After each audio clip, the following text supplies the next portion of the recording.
15% वाली कंपनी ढूंढना भी बहुत मुश्किल है जो ग्रो करते चले जाए 15%। क्यों तो नहीं इंडेक्स फंड में लगा लेंगे पैसा। हाँ, वो तो कर ही सकते हो आप। सी हर आदमी के पास कॉम्पिटेंस नहीं होता है। पहले क्या था, जब हमने 87 में चालू किया था तो उस समय म्यूचुअल फंड नहीं होते थे, इतना डेवलप्ड इंफ्रास्ट्रक्चर नहीं था म्यूचुअल फंड का। अभी आपके पास प्रोफेशनल इतना सैकड़ों हजारों म्यूचुअल फंड्स हैं on different themes and advisors हैं कि कौन से म्यूचुअल फंड खरीदें।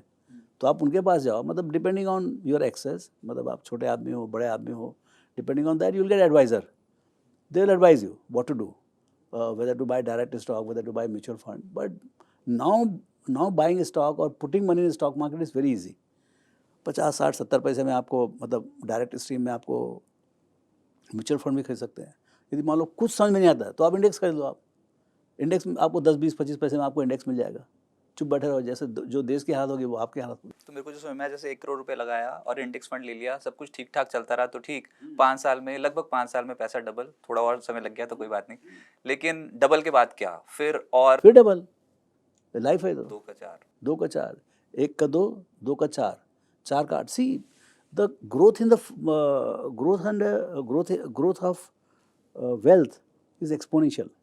टाइम सीरीज, टाइम जो है ना आपका, जो वो लीनियर होता है। आप जैसे 1 से 5 साल जाओगे, आप 5 से 10 साल जाओगे तो आपने 10 साल लगाया, लेकिन आपका पैसा जो है ना, एक का पहले 5 साल में 1 का 2 होगा, फिर 2 का 3 नहीं होता अगले 5 साल में, उसका 2 का 4 होता है। ओके, फिर अगले 10 साल में आपका 4 का 16 होगा। पहले 10 साल में 4 गुना, तो अगले 10 साल में 4 चौके 16, तो 16 गुना होगा, और उसके 10 साल में 64 गुना होगा। सो 1 to 30 ईयर्स में आपको 64 टाइम्स हो जाएगा। तो यदि आप 30 साल के बच्चे हैं या 30 साल में आपका नौकरी चालू हो रहा है और आप रेगुलर डालते रहो तो ऐसे कुछ मिलेगा, 60, 65, 70 गुना, 100 गुना, आप जो भी पैसे दिए उसको। And that little things, if you just put your head down and India story remains the way it is. मतलब मैं तो देखा हूँ कि भाई, मैं तो 87, 88 साल हो गया, तो जो पीछे 40-45, मैं पहला स्टॉक खरीदा था 1980 में, तो वो जो 45 साल में जो मैं देखा हूँ, हर तरीके की तकलीफ आई, मतलब जो सोच नहीं सकते ऐसे ऐसे तकलीफें आई।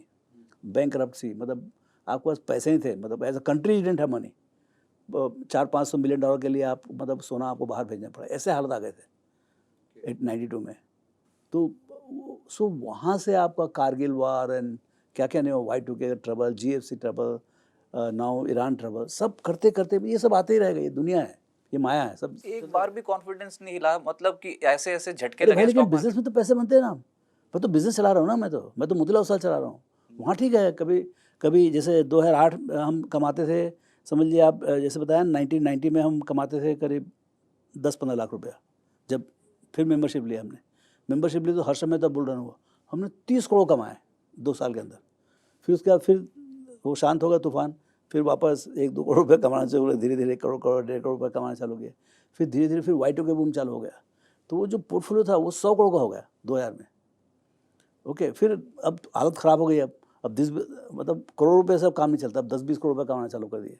फिर उसके बाद जो वो बढ़ गए, फिर क्रैश हुआ, 30 करोड़ हो गया। फिर उसके 2008 में, 2003 में, फिर 2003 में जब ये जो चाइना, राइज ऑफ चाइना हुआ, कॉम्पिटिटिव बूम हुआ, GFC फाइनली हुआ, उसमें हमारा वो जो 25-30 करोड़ का पोर्टफोलियो था वो होगा 550 करोड़ का प्रॉफिट हो गया। जो हमारी कंपनी का प्रॉफिट होगा 170 करोड़। अब सोचो, अब मतलब चालू कहाँ से किया था, 170 करोड़ प्रॉफिट तक पहुँच गया। अब वो क्या, सी जैसे जैसे आपको सक्सेस आता है ना, वैसे वैसे एम्बिशन बढ़ते आता है कि भाई हम ये भी कर सकते हैं, हम ये भी कर सकते हैं। वो मतलब आपको एक मतलब एम्पावरमेंट होता है टू अ बिजनेसमैन।